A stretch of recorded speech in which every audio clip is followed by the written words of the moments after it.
जय गुरुदेव। बृहद आरण्यक उपनिषद। ओम पूर्णमदः पूर्णमिदं पूर्णात् पूर्णमुदच्यते पूर्णस्य पूर्णमादाय पूर्णमेवावशिष्यते। ओम शांति शांति शांति। यह उपनिषद शुक्ल यजुर्वेदीय काण्वी माध्यान्दिन शाखा के वाजसनेयी ब्राह्मण के अंतर्गत है। प्रथम अध्याय। प्रथम ब्राह्मण। अश्वमेध अश्व का काल दृष्टि से निरूपण। उषा ही मेध्य अश्व का शिर है। सूर्य चक्षु, वायु प्राण, फैला हुआ मुख वैश्वानर, अग्नि और संवत्सर उसका शरीर है।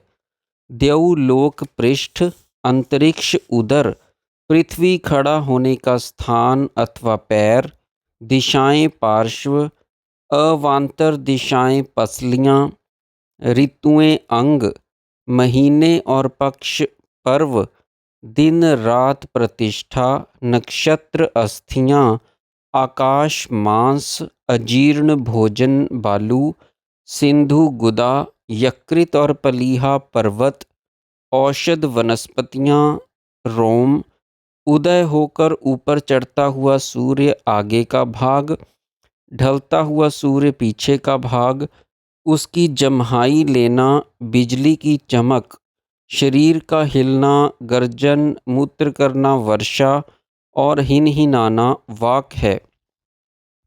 दिन ही इस अश्व को सामने की ओर बांधने की अगाड़ी रूप उसकी महिमा के अनुरूप पैदा हुआ। उसकी योनि पूर्व समुद्र है। पीछे की ओर से बांधने की पिछाड़ी रूप रात्रि उसकी महिमा के अनुरूप बनी। उसकी योनि पश्चिम समुद्र है। ये दोनों अश्व की अगाड़ी पिछाड़ी बांधने की रस्सियां हैं। यह हय बनकर देवताओं को, बाजी बनकर गंधर्वों को, अरवा बनकर असुरों को और अश्व बनकर मनुष्यों को वहन करता है। समुद्र ही इसका बंधु है और समुद्र ही इसका कारण है। दूसरा ब्राह्मण। पहले यहाँ कुछ न था। यह सब और मृत्यु से आवृत था, अर्थात सारी सृष्टि प्रलयकालीन मृत्यु के मुख में ग्रस्त थी। नाम रूपात्मक अखिल विश्व अपने आदि कारण में विलीन था।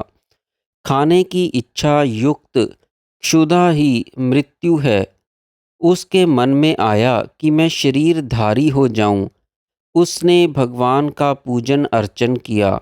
उसकी अर्चना से आपह अर्थात जल हुआ।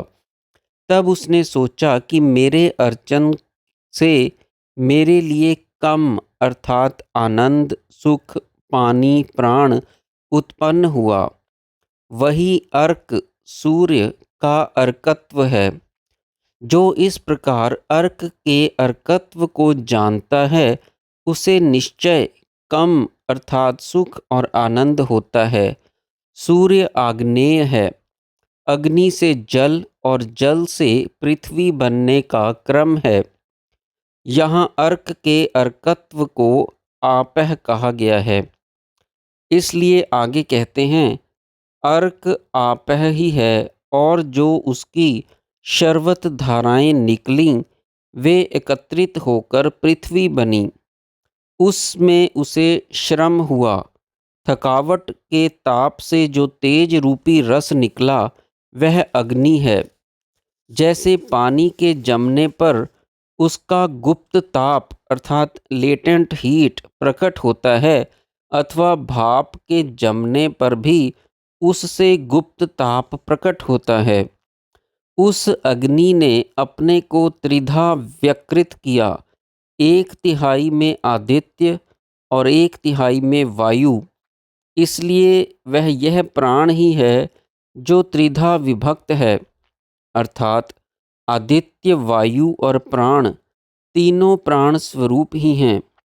पूर्व दिशा उसका शिर है और इस एवं उस तरफ की टांगें ईशान एवं आग्नेय कोण, उसकी पूँछ पश्चिम दिशा है और इधर उधर की टांगें नैऋत्य और वायव्य कोण हैं। दक्षिण और उत्तर दिशाएं दोनों पार्श्व, द्यौ पृष्ठ, अंतरिक्ष उदर और पृथ्वी छाती है। इसलिए यह प्राण जलों में प्रतिष्ठित है। ऐसा जानने वाला जहाँ कहीं भी जाता है वहीं पर प्रतिष्ठित होता है। उस क्षुधा रूपी मृत्यु ने इच्छा की कि मेरा एक दूसरा शरीर हो, इसलिए उसने मन से वाचा पत्नी रूपी अपना जोड़ा उत्पन्न किया। उस मृत्यु का जो वीर्य था वह संवत्सर हुआ, इसके पहले संवत्सर नहीं था। उसको वह उतने काल तक पालता रहा जितना संवत्सर होता है। उसे उतने काल के पीछे पैदा किया। उस उत्पन्न हुए बालक को खाने के लिए उसके मुख फाड़ा तो वह रो पड़ा, वही वाक बन गई। इच्छा को पश्यन्ती, पृथक वाचा को मध्यमा और अंतिम वाक को वैखरी समझना चाहिए। उसने सोचा कि यदि मैं इसको मार डालूंगा तो अन्न थोड़ा करूंगा, इसलिए उसने उस वाणी और अपने से जो कुछ यह है अर्थात ऋक्, यजुर, साम, छंद, यज्ञ, प्रजा और पशु, इस सब को उत्पन्न किया। उसने जो जो उत्पन्न किया उसको खाने की मन में धारणा करता गया। वह सब को खाता है, यही उस अदिति का आदित्व है। जो इस प्रकार उस अदिति के आदित्व को जानता है वह सबको खाने वाला होता है और सब उसका अन्न होता है। उसने इच्छा की कि फिर बड़े यज्ञ से यजन करूं। वह थक गया, तब उसने तप किया। उस श्रांत तप्त का यश रूपी वीर्य निकल गया। प्राण ही वह यश रूपी वीर्य है। उसके प्राणों के निकल जाने पर उसका शरीर श्वेत अमेध्य हो गया, तो भी उसका मन उसमें ही लगा रहा। अमेध्य का अर्थ अपवित्र है, क्योंकि वह मेध्य अर्थात यज्ञ के योग्य नहीं होता। उसने इच्छा की कि मेरा यह शरीर मेध्य हो जाए, जिससे मैं शरीर वाला हो जाऊं। तब वह अश्व हो गया। श्व का उल्टा अश्व अर्थात श्वेत नहीं रहा। जो अश्वत अर्थात अमेध्य हो गया था वह मेध्य हो गया। यही अश्वमेध का अश्वमेधत्व है। जो ऐसा जानता है वही अश्वमेध को जानता है। उसने उसे बंधन मुक्त ही माना।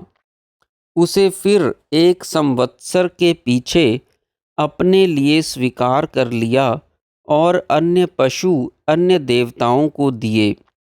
इसलिए सब देवताओं के लिए प्रोक्षित पशु का याज्ञिक लोक प्रजापात्य पशु मानते हैं।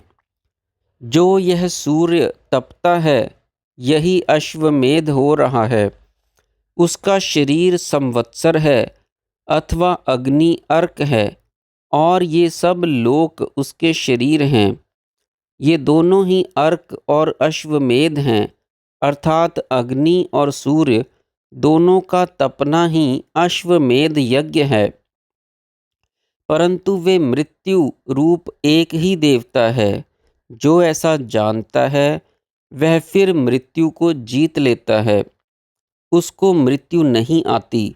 मृत्यु उसकी आत्मा हो जाती है और वह इन देवताओं में ही एक हो जाता है। जय गुरुदेव।